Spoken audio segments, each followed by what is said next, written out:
Hi, I'm Eminem, and today I'll be speaking about why I'm against censorship. Many of my lyrics are seen to be offensive, but it's only a song. At the end of the day, it isn't written to be offensive or hurtful. An artist should have the freedom of speech and the right to say what they like, and shouldn't worry about offending anyone.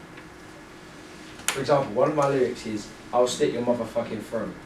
A lot of people picked up on this lyric and discussed how they believed it was against. They believed it was wrong and offensive to a lot of people. However, it takes someone that's already insane or mental to take this literally and follow through with this lyric. This isn't meant to be taken seriously and is only written as a song. Everyone who's already sane and what I would say normal would not take this in properly. Another lyric is, "I'm doing acid, crack, smack, coke and smoking dope." Although I can see that this is not a nice thing for kids to hear about, but kids are not my target audience. I don't feel that kids should listen to my music, and the channels that it is played on are not aimed at kids, they are aimed at teenagers or older adults. Therefore, it is down to the parents in order to teach their children about what is right and what is wrong, and not to act on any of my lyrics.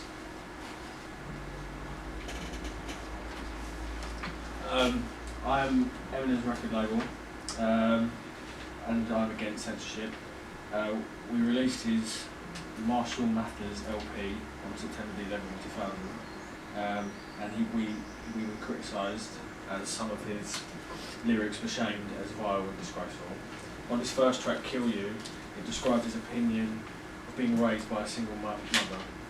In the song, Eminem talks about raping his mother. One lyric in specific, he says, "Slut, you think I won't choke no whore till the vocal cords don't work in her throat no more." Because of this, and because of the song itself, it led to Eminem being led to put through a lawsuit with his mother in which she tried to sue him for $10 million.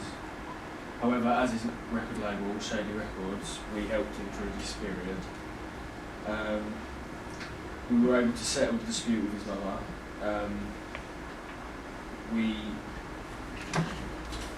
Instead of paying over $10 million, we were able to settle the fee at $25,000, in which he only saw $1,500. We spoke to his lawyer, Paul Rosenberg, and during the trial he said, "Eminem's life is reflected in his music. Everything he has said can be verified as true.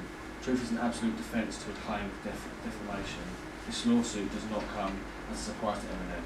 His mother has been threatening to sue him since the success of his single My Name Is. It is merely the result of a lifelong strained relationship between him and his mother." So we feel as a record label that Eminem should be able to discuss and rap about his true feelings, otherwise his music doesn't mean anything to him. So we feel that Eminem should be able to have freedom of speech and rap about what he feels is important to him. I'm a fan of Eminem and I'm both for and against censorship. I'm against censorship because I believe, as a fan and consuming Eminem's music, I know that some of the things he raps about are wrong and I know not to do it. And I know not to be influenced by it. I also believe not having censorship means that artists will have freedom of speech and be able to write about different subjects.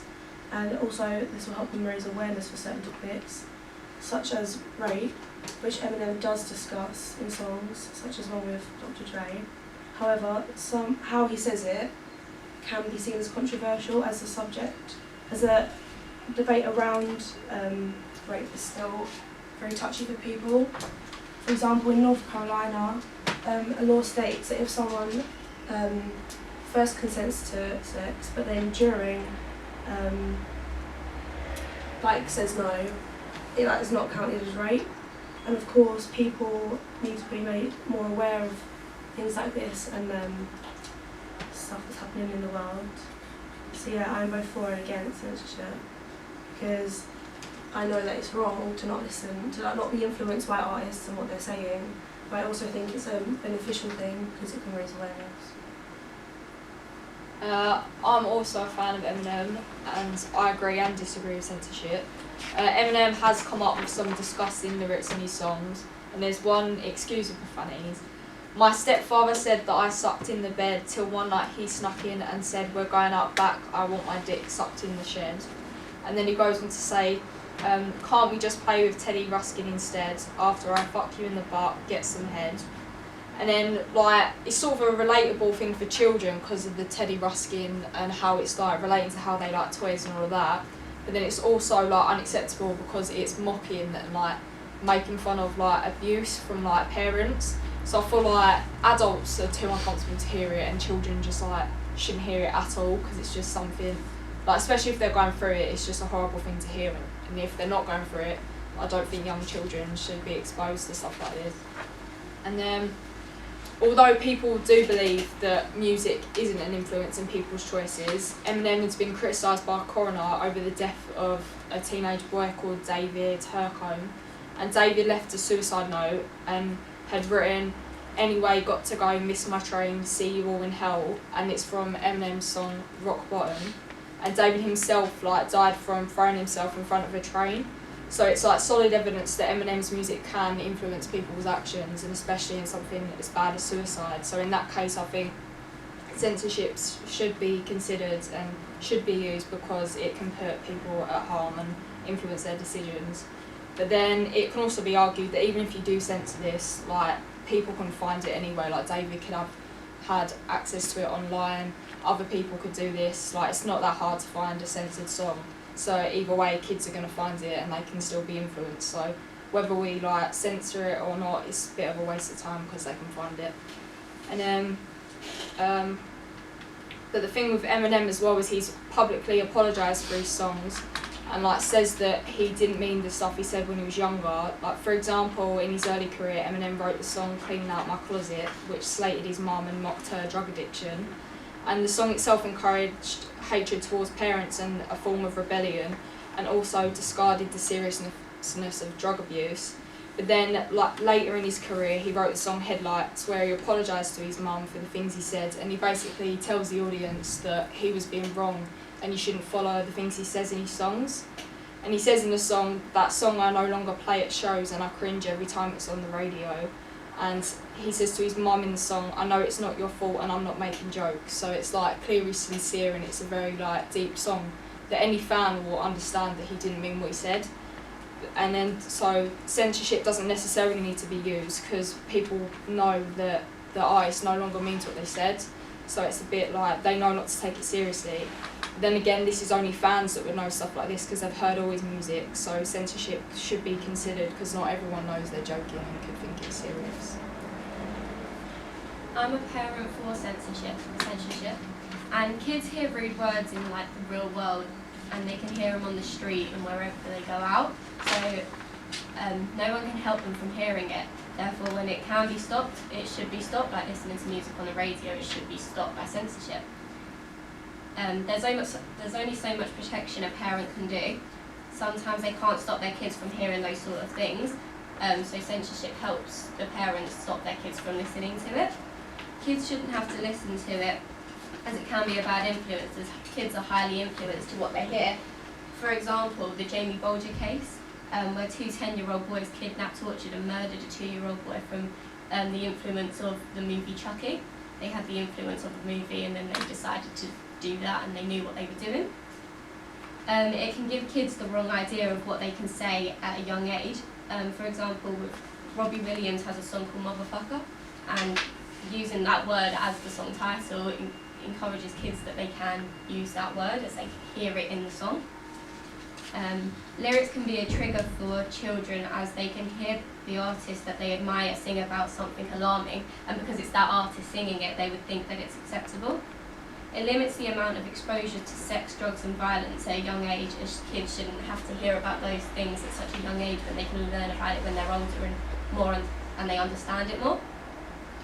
The internet should be censored more than TV, as kids have easy access to it these days. So there should be passwords on specific inappropriate music videos so it stops kids from looking at them.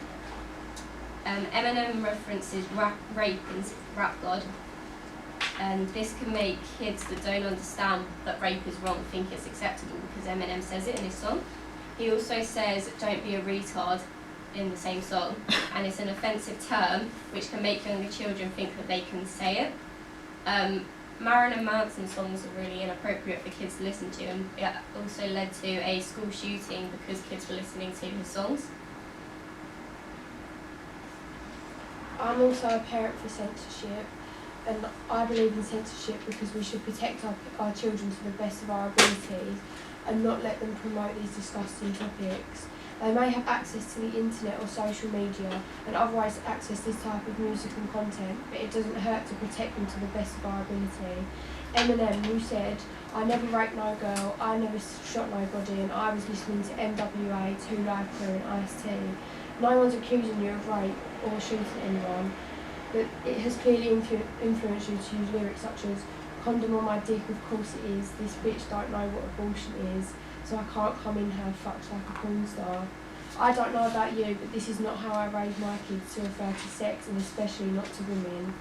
There's also numerous cases where Marilyn Manson fans took their own lives or murdered others, and Manson stated, "I will not take responsibility for my fans' actions." However, in his songs he promoted death and upsold it to children. His songs included lyrics such as, "We sing the death song, kids, because we got no future." Children are directly addressed in this song and persuaded to view death and suicide in a positive light. Children should simply not be exposed to this content, and especially not by the artists who they idolise and look up to as role models. On a final note, Robin Thicke's famous 2013 song Blurred Lines is completely based on rape. He uses the lyrics, "I know you want it. Is this any way to address women? No. So just think, the songs that your children are singing and dancing along to, what is the message they are receiving from it? Rape, murder or suicide? Censorship is vital to protect our children." I'm a parent against censorship because I believe it hides children from our true world. The more children are made aware of what is happening around the world, the better they will be able to deal with particular things, such as homophobia, racism and sexism. The answer is to educate the children who listen to music about its message. Kids should be taught to understand what they are hearing, reading and seeing. This way they will be given the chance to be critical of these things and be able to apply them in their lives. Parents should be the ones to monitor and keep their kids safe. They should take the time to know what their sons and daughters listen to. Moreover, children will be learning about sex, violence and drugs through other things such as friends at school, television programs, newspapers, the radio and video games. Therefore, parents should be the ones to teach their children right from wrong, to ensure certain features do not influence them negatively. In Rihanna's music video for We Found Love, she shows a toxic relationship where they steal from shops, do drugs, drink alcohol excessively and drive dangerously. I believe the only way children will be influenced negatively by this music video is if parents have not taught their children that excessive drinking, drugs, stealing and dangerous driving are all unacceptable behaviours that will only lead to severe consequences. Furthermore, by censoring music, it keeps children from learning the truth about life. Some lyrics of the songs are harsh realities. For instance, Eminem's song, Insane, he sings about his stepfather raping and abusing him. Lyrics such as, my stepfather said that I sucked in the bed, till one night he snuck in and said we're going out back. I want my dick sucked in the shed, are used. As parents, we should be the ones to explain to our children that horrible things like this do happen in reality. We should be the ones to reassure them that if anything like this does happen, they should confide in us without being scared. If lyrics like this are censored, then children are hidden away from things such as abuse. And therefore, if they are put in a situation where it unfortunately happens to them, they are more likely to speak out and tell someone. They will not be able to cope with challenges in life. If censorship is meant to protect children from exposure from lyrics, they will not be prepared for things that happen outside their homes. Children should be encouraged to express themselves, and there will be censorship in any form. These kids will not be able to learn self-expression since it is presented as something that needs to be censored. I'm a parent against censorship also. I do agree that as parents we should protect our children and prevent them from getting into violent or media products. However, censorship will not stop them from accessing these different media products. Firstly, kids will view the music videos no matter what, as it's such easy access today. They can view all different media products from a few clicks on the computer, especially music videos, as they are shown on different websites such as YouTube. As Eminem said himself that the kids are getting it regardless as he did himself. Therefore, music videos will be accessed by kids, so why censor them as they will view it anyways? Kids are very tech smart nowadays, and like I said, they'll get hold of a device very easily and know how to use these devices. Therefore, they will have a lot of access to the internet and are able to access these different devices. Also, they can have an understanding of the outside world. Kids nowadays can view such artists as role models, as they can teach them to do the right things, as they may have done the wrong from past experiences. For example, Eminem has a song called Role Model, and throughout the song he repeats, "Don't you want to be like me?" So this can convince kids to be like him when they grow up. Music videos are also shown elsewhere, especially online, so they obviously watch them somehow through social media or the internet. As kids are smarter than we think, they may consume any media products very easily. For example, music television channels, YouTube and the radio will imply that the parents do not have a lot of control of what their kids can watch and can't watch. Only if they do take away these devices from them. And therefore, it is the parents' fault and not the artist's fault, as it is shown elsewhere. Another reason, if my kids do enjoy listening to music, then why stop them? They can use different music for different purposes, such as gaining more friends socially by going to concerts and festivals. Violence, sex and drugs is shown elsewhere, such as the news, on TV, in newspapers and especially video games, such as Grand Theft Auto and Call of Duty. Kids under 18 will play these games constantly as their parents will buy them for them. I know that myself. An example of the newspaper, like I said, is an article from the Daily Mail, which is a headline of "Extent of Drug Abuse Used in Schools," and shows how drugs are used by 11-year-olds. So therefore, kids will read these articles as they can relate to them. Another article from the Global newspaper has a headline of "Parents are facing charges with sexual abuse of children." This proves my point of how sex and drugs are not censored within other media platforms such as the news, and therefore will not stop kids reading it or accessing it. My own kids are massive fans of Eminem, and therefore they watch videos for enjoyment and not violence. Music is just another way of educating them for violence, so why stop them listening? And it allows them to grow up. I'm a person against censorship, and I'm representing Channel AKA because the rapper N-Dubs released the song "Love for My Slums," where in parts of the video he's standing outside expensive flats with a rich boy, and then later says to him, "You wouldn't last a minute where I'm from, so appreciate it." Then proceeds to punch a rich person and knock the boy out. Although this music video might be seen to encourage violence and criminality, it actually just gives people an insight into the lives of poorer people and their struggles. Just because they rap about it doesn't mean they promote violence, it just shows the real world struggles they live with. Dappy, at the time, was an aspiring rap artist, where Channel's AKA's philosophy is to highlight the raw and unsigned talent in the UK. Dappy then went on to be a huge success, showing Channel AKA succeeding its purpose, and this would be held back if censorship was more involved. Also, the rapper Eminem found huge success with Dr. Dre at the end of the late 90s. With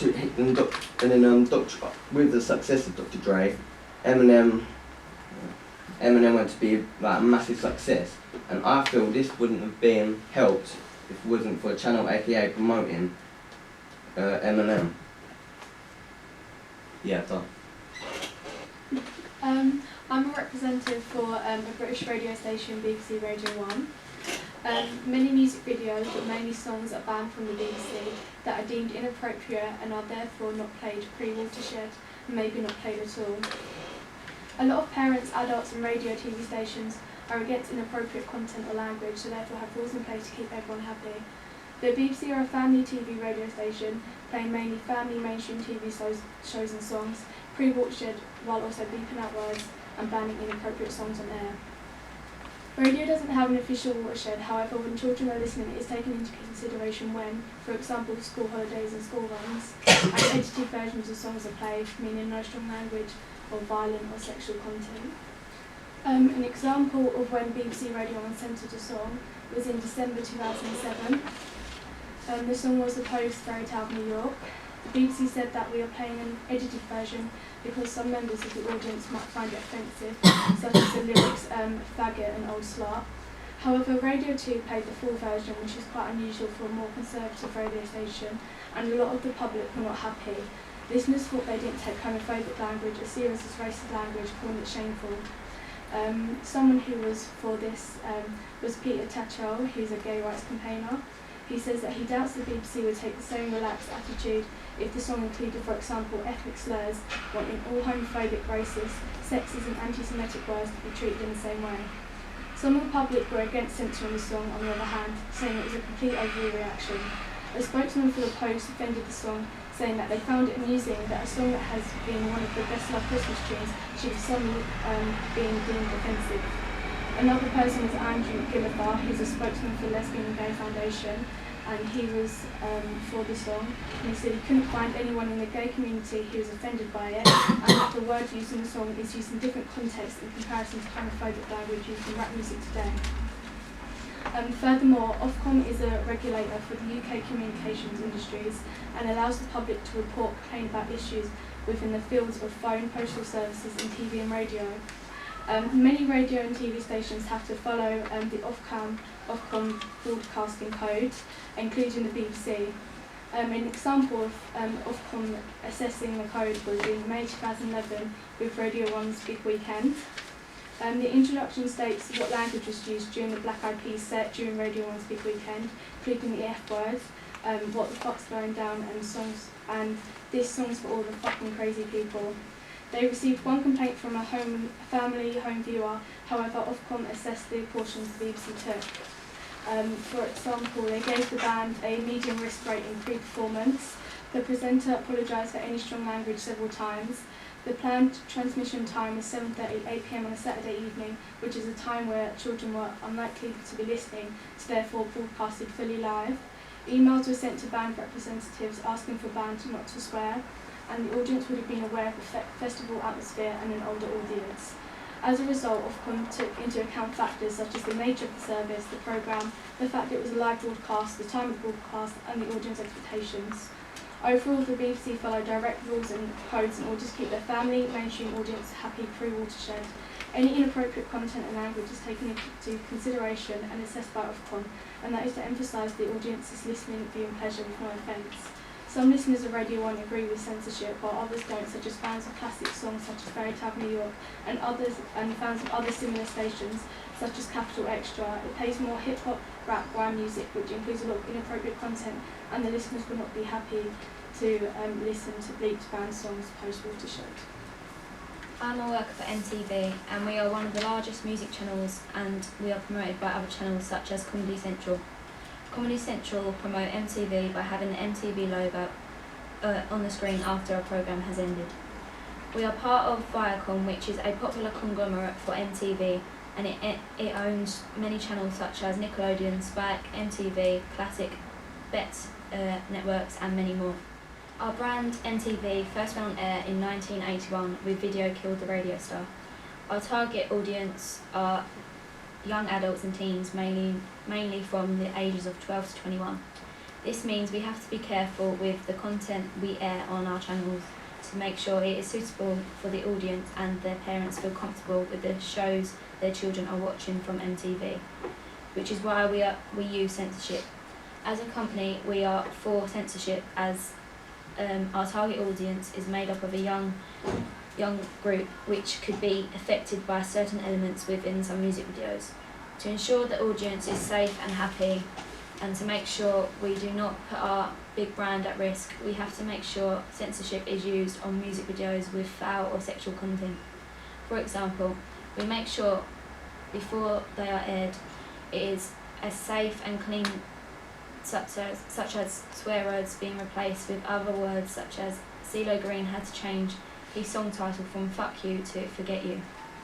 Also, swear words could be bleeped are bleeped out or changed with a droning sound effect to make sure our target audience is not influenced by the foul language or affected. This is one reason why we are for censorship, as we need to make sure our viewers are happy when watching a music video so we do not lose our viewers. Our brand have music videos which are more explicit than others, which means we have to request a clean version which can be aired or can air the video after 9 to make sure our brand is safe from any illegal issues. For example, Alejandro by Lady Gaga was banned from being played in the daytime as was only just allowed to be aired after midnight due to certain elements such as bondage, simulated sex, religious imagery, males in Nazi outfits, and Lady Gaga, who was wearing a nun outfit. Due to our target audience, these topics which are revealed in the video are not appropriate to view by our target audience. However, Lady Gaga is a big icon for the younger generation, so if they wanted to watch the video, they could access from another technical app. But by us not displaying the video, we know we will be safe, our audience will be safe, and they will be less likely to be influenced by one of their favourite artists. If we do not use censorship correctly, our channels could be in danger, and this could affect other channels owned by Viacom, which promote MTV on their channels. If we do not be careful what we air on all our channels, then viewers could be lost, and this could even affect the MTV Awards, as the audience will have lost interest in our channel and some icons could lose their popularity. We also have to be aware of the target audience's parents and older generation. For example, a parent of a child who watches the brand need to feel that they can leave a room without worrying that their child could view something explicit or could be easily upset of the content aired on MTV. Due to MTV being a big brand, censorship is vital for us to ensure that our viewers increase and to make sure everyone who is working for MTV or watching or even allowing someone to watch the channel are safe and with the content and happy with the content that is shown.